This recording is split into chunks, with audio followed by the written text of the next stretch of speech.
बिस्मिल्लाहिर्रहमानिर्रहीम।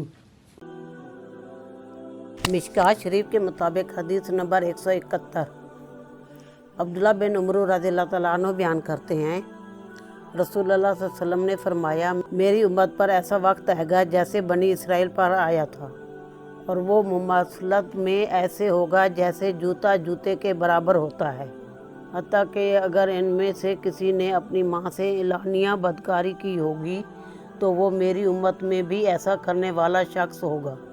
बेशक बनी इसराइल 72 फ़िरक़ों में तकसीम हुए और मेरी उम्मत 73 फ़िरक़ों में तकसीम होगी। एक मिलत के सिवा बाकी सब जहन्नम में होंगे। सहाबा ने अर्ज़ किया, अल्लाह के रसूल सल्लल्लाहु अलैहि वसल्लम, वो एक मिलत कौन सी है?